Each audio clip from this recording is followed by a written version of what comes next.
Vande Mataram to each one present here.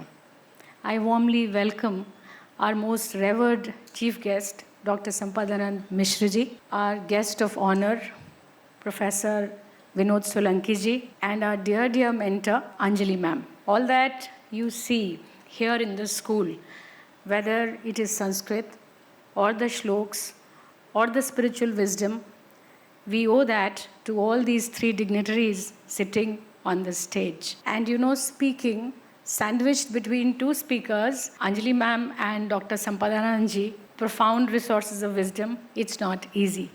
And then you'll hear a lot from Professor Vinod Solankiji also. We have a couple of questions for them.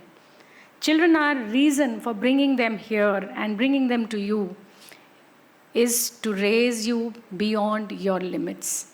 Sometimes, what we know, we feel that is the ultimate. But when you listen to speakers from whom thoughts just flow, you understand the sadhana and the tapasya behind them. Now today, I cannot give you any lessons in hard work, in determination, in a strong will, because you've already exhibited that. The very fact that you're sitting over here is a testament to your dedication, your perseverance, your methods, and all the techniques that you applied in revision. But at the same time, it is a day for us to celebrate the excellence of our teachers. When we know that there are 154 students who have more than 90% marks in ICSE, and a huge number of students who have 100% marks in many subjects, then it is not individual effort. It is a collective effort, and please do not forget that all the teachers who are here, whether they taught you in grade 1 or in nursery, they are a part of your journey. Today you have to ask yourself, how many of you went to your middle school teachers to show your result? How many of you went to your nursery teachers because they laid the foundation for what you are? What I'm trying to say is that on the way, when you are applauded for your success and you are in joy, please go and spread that joy to those who made their little contribution. Do not forget them. You all have heard of Sachin Tendulkar, and he is known as the god of cricket. We have not given anyone that stature. It's not that we haven't had cricketers of excellence, of class, but we call him the god of cricket. Someday you really need to reflect, why is he called the god of cricket? Perhaps it's because of the values that he had. Till date, he goes to that Shivaji Park Stadium from where he rose, and he trains children there, applauds them, encourages them. And he hasn't forgotten that when he stayed close to that stadium in a relative's house, his parents often came to meet him because they were living on the other end of Mumbai. They did not want him to waste his time commuting. But when they came, he used to be asleep because of his rigorous routine. They would just pat his back, just kiss him, and go away while he was sleeping. So he says that very often he takes his children to that stadium and he says he has a car, he has a driver, it's very easy for them to go. But his parents commuted when they did not have these facilities. So never ever forget the people on the way, especially your parents, your teachers who have brought you to this glory that you're celebrating today. There are a couple of things which we keep stressing in the school, but it's very essential to pull out some lessons from the lives of people who have achieved greatness and who we revere for what they are. You've all heard of Sunita Williams. You've all heard of Albert Einstein. And you can understand an astronaut cannot carry too many things when the astronaut goes to space. So, whatever little she carried, she was there for almost 8 months. Along with her, she carried the Bhagavad Gita and the Upanishads. And the reason she said that the lessons of precision that were required over there can be learned from the Gita. It teaches you to be perfect. It teaches you that your karma has to be your tapasya, but that tapasya has to be in complete union with the one who has given you the power to think, the power to reflect, and the power to effectuate. Not even for a moment forget him. And this is what she did when she had the Gita in her hand. And she said that up there, I'll just read from what she said. She says that there is something about the perceive from space that makes you reflect seriously on your existence and purpose. Your school talks to you about the purpose of your life, about the aim of your life. When you reach that stage, you realize my purpose was not to come to space. It was something beyond that, because you can feel the divine presence around us. She further says that the Bhagavad Gita and its teachings on duty, purpose, and the nature of existence seemed specially significant as she looked down on the earth from above.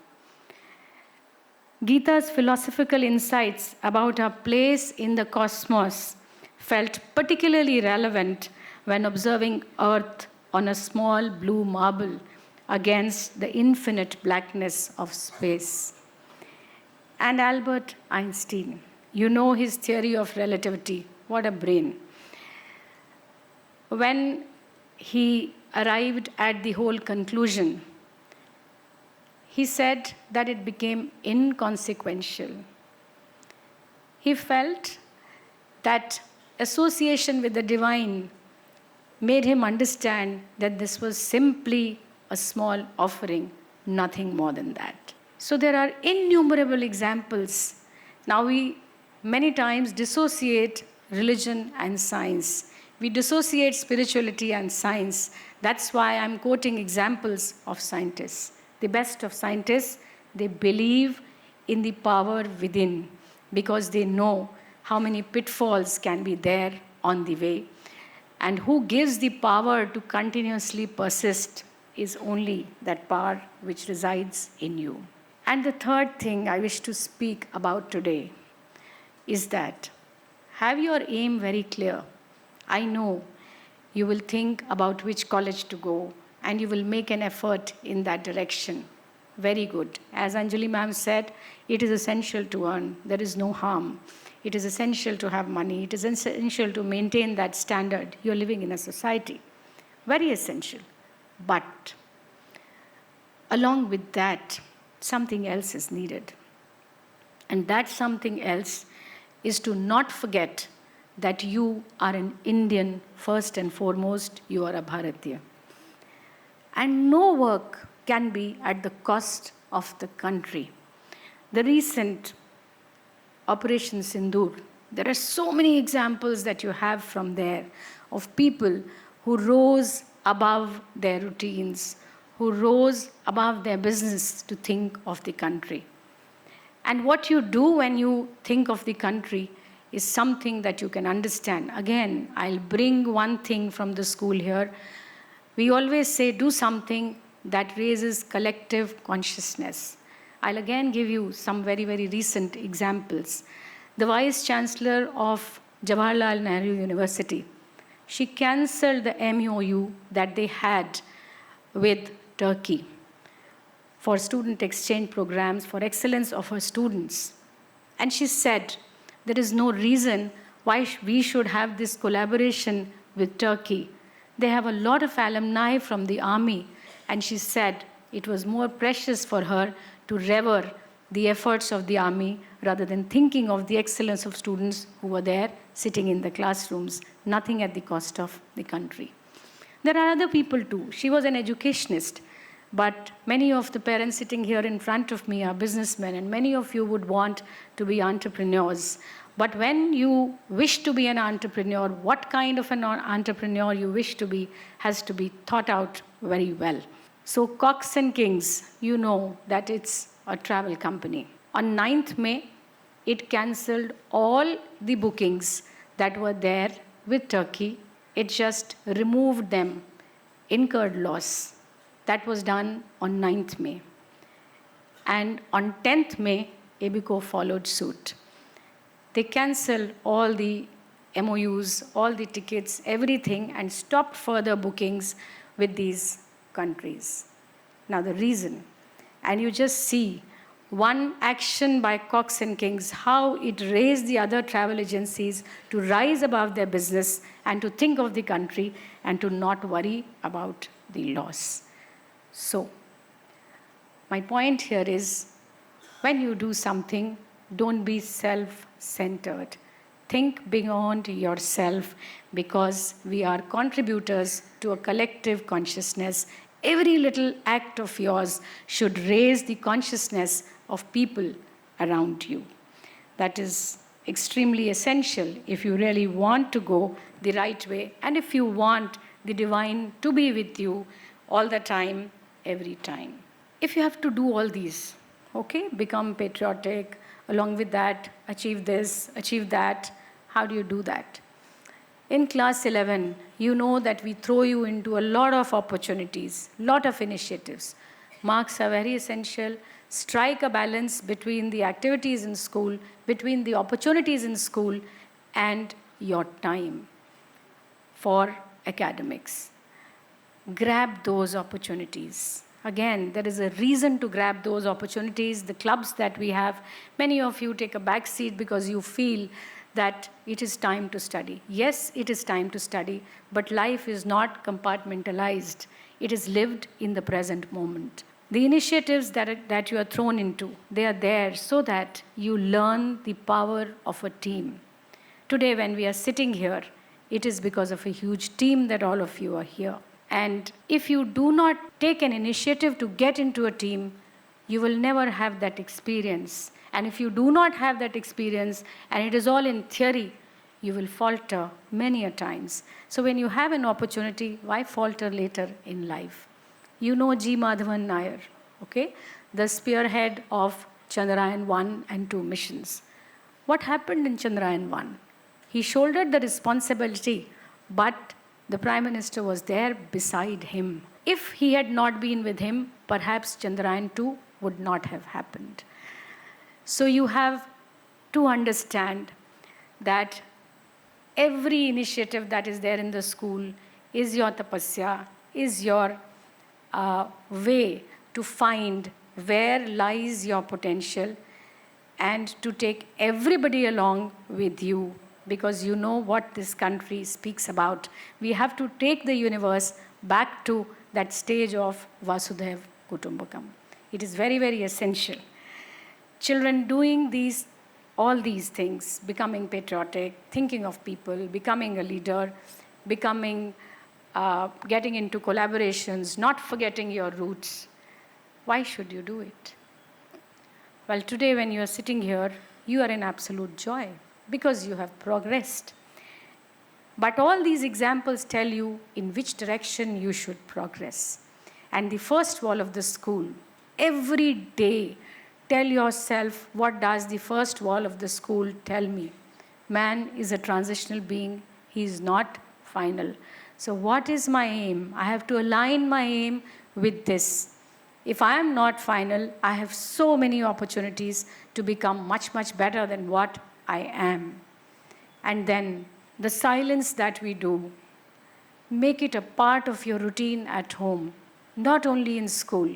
Life is lived in the present moment, as I said, and you will have a lot of moments when you will be strived on as you grow. And even now in the classrooms, you have the whole social media around you, which is trying to pull you apart in many ways and trying to bring you close to each other in many ways.